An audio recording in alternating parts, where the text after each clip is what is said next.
दोस्तों नमस्कार, स्वागत है आपका बड़ी खबर बड़े खुलासे में। दोस्तों, उत्तर प्रदेश में योगी पुलिस ने एक ऐसे गिरोह का भंडाफोड़ किया है जो अवैध धर्मांतरण में लगा हुआ था।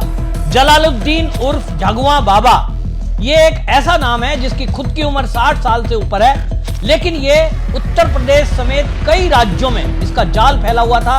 40 से अधिक इस्लामिक देशों से एनजीओ के नाम पर फंड इकट्ठा करता था और काम करता था हिंदू लड़कियों का धर्मांतरण के इस खेल में युवा लड़कों का इस्तेमाल किया जाता था और उन नेक्सस के जरिए हिंदू लड़कियों को कॉलेज, स्कूल और जिम में ये अपने जाल में लड़के फंसाते थे और फंडिंग करता था झांगुआ बाबा। अब इसका जैसे ही खुलासा हुआ, भनक लगी, तो एटीएस ने छापा मारकर इसको पकड़ा तो बाबा योगी आदित्यनाथ का सख्त एक्शन हुआ है। इसकी 200 करोड़ की प्रॉपर्टी का पता चला है और इसका बड़ा बनी हुई कोठी, उस पर अब बुलडोजर एक्शन हुआ है। योगी आदित्यनाथ ने इसको लेकर पुलिस को सख्त आदेश दिए हैं, क्योंकि मामला 200 करोड़ रुपए का जुड़ा हुआ दिखाई दे रहा है।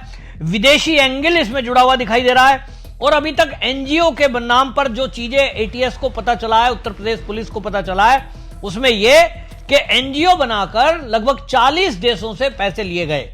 कुछ ऐसे लड़के थे इसके गैंग में जिनको विदेशों में भी भेजा गया, लड़कियों को भी विदेश भेजा गया। तो यह भी पता लगाना है कि क्या हिंदू लड़कियों की सप्लाई विदेशों में कर दी गई, क्या उनको वहां बेच दिया गया, यह भी अब खुलासा होना बाकी है। तो इस मामले की गंभीरता को देखते हुए मामला ईडी को भी ट्रांसफर किया गया है, क्योंकि देश से बाहर का मामला है। योगी आदित्यनाथ पर्सनली इस केस को देख रहे हैं। उन्होंने बाकायदा एक्स पर पोस्ट लिखी है। उन्होंने लिखा, हमारी बहन बेटियों की गरिमा और सुरक्षा के प्रति पूर्णतः हम प्रतिबद्ध हैं। प्रारंभिक जांच में सामने आया कि आरोपी जलालुद्दीन की गतिविधियां समाज विरोधी ही नहीं बल्कि राष्ट्र विरोधी भी हैं। उत्तर प्रदेश सरकार कानून व्यवस्था को लेकर किसी भी प्रकार की ढिलाई नहीं बरतेगी। आरोपी और उसके गिरोह से जुड़े लोग, सभी अपराधियों की संपत्तियां जब्त की जाएंगी और उन पर सख्त कानूनी एक्शन होगा। राज्य में शांति, सौहार्द और महिलाओं की सुरक्षा को भंग करने वालों के लिए कोई स्थान नहीं है।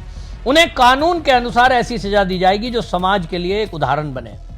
योगी आदित्यनाथ का यह सख्त एक्स पर पोस्ट है और यह सख्त लैंग्वेज बता रही है। योगी जी ने पहली बार इस पर अपनी प्रतिक्रिया दी है। यह अधिकारियों को साफ साफ निर्देश है योगी जी का कि इस गिरोह में जितने भी लड़के जुड़े हुए हैं, जहां तक भी इसके तार जुड़े हुए हैं, सबको खींच के लाओ। और आपको जैसा मैंने बताया, उत्तर प्रदेश के मुरादाबाद, औरैया, आजमगढ़, यहां जो है इस गिरोह के लोग हैं। आपको ऐसी लव जिहाद की घटनाएं सुनने को मिल रही हैं। उत्तर प्रदेश में इतनी सख्ती होने के बावजूद भी आप देख रहे हैं कि इस तरह की घटनाएं आम हो चली हैं कि हिंदू बहन बेटियां कुछ विधर्मियों के साथ घर से फरार हो गई। कुछ दिन बाद पता लगता है तो शादी हो गई, फिर कुछ दिन बाद पता लगता है कि वो तो सूटकेस में पैक कहीं नाले के किनारे पड़ी मिली। ये जो घटनाएं हो रही हैं, इसके पीछे अब इस जाल का यह भी पता लगा है कि हिंदू लड़कियों को विदेशों में सप्लाई किया जा रहा था। अब इसी से पैसे कमाए जा रहे थे।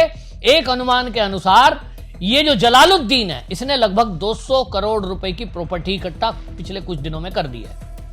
अब ये अरब कंट्रियों में हिंदू लड़कियों को, गरीब घर की बच्चियों को बहला फुसलाकर और विदेश में बेचने का काम, देश के अंदर उनका शारीरिक शोषण करने का काम और उसकी एवज में पैसे कमाना, यह गंदा धंधा इस जलालुद्दीन ने किया। इसका फाइनेंसर मोहम्मद अहमद खान, उसकी तलाश पुलिस कर रही है और यह भी बताया जा रहा है, अब इसकी जो प्रारंभिक जांच हुई है उसमें जो ये बाबा झांगुआ बाबा पकड़ा गया है, इसका बेटा महमूद, नीतू उर्फ नसरीन, इसको एटीएस ने जो गिरफ्तार किया और पहले इसकी बातचीत जो हुई है उसमें अभी पता चला कि पुणे, महाराष्ट्र में और पिंपरी में इनके लगभग 100 करोड़ रुपए की प्रॉपर्टी है। यानी देश के कई हिस्सों में यह पूरा जाल फैला हुआ है। इन्होंने पूरा नेक्सस फैला रखा है और अब यह भी पता लगाने की जरूरत है कि यह तो उत्तर प्रदेश में एक तरह से ये उत्तर प्रदेश का हेडक्वार्टर कह लीजिए। जैसे ही योगी आदित्यनाथ की सरकार आई है तो इन्होंने ये एनजीओ के जरिए पैसा मंगा रहे हैं। 8 बैंक खाते खोले हुए थे समझ लिए, और उसमें ट्रांजैक्शन आ रही है विदेशों से। नाम दिखाने को है कि हम गरीब बच्चियों का पढ़ाई का काम कर रहे हैं, गरीब बच्चियों को सिलाई का सेंटर चला रहे हैं, और वो सिलाई सेंटर नहीं होता था। सिलाई सेंटर के बहाने गरीब बच्चियां और सिलाई सीखने गांव के एरिया में, बलरामपुर उत्तर प्रदेश का एरिया है, और वहां देखिए लड़कियां आ रही हैं कि साहब यहां जो है एक एनजीओ बच्चियों को फ्री में कोचिंग दे रही है, लेकिन वहां गरीब बच्चियों का फिर ब्रेन वॉश किया जाता था और वहां ब्रेन वॉश करके उनको नौकरी के नाम पर सऊदी अरब और बाकी देशों में भेजा जाता था। यह अभी तक की प्रारंभिक जांच से खुलासा हुआ है। देश के अन्य भाग में भी उनको ले जाया जाता था और इसी बीच उनका धर्मांतरण, और धर्मांतरण करने के बाद उनका मुस्लिम लड़कों से शादी करके और उनको कहीं दूसरी जगह भेज देना, ये सारा धंधा चल रहा था। और इस धंधे में जैसा मैंने कहा कि हिंदू बच्चियों को इस तरह से बहला फुसलाकर विदेशों तक में जाकर बेचना, और इसमें विदेशी नेक्सस तक का जुड़ा हुआ मामला दिखाई दे रहा है। तो अब इसके तार जब विदेश से जुड़ते दिखाई दे रहे हैं तो मामला गंभीर है, और इसीलिए योगी आदित्यनाथ ने पुलिस के अधिकारियों को सख्त आदेश दिए हैं कि इसमें जो भी हो सबको पकड़ो। और सब में क्योंकि राष्ट्र विरोधी एक काम किया गया है, अवैध धर्मांतरण नहीं है इसमें, तो जो लड़कियां हैं और वो भी नाबालिग बच्चियों का शारीरिक शोषण हुआ है।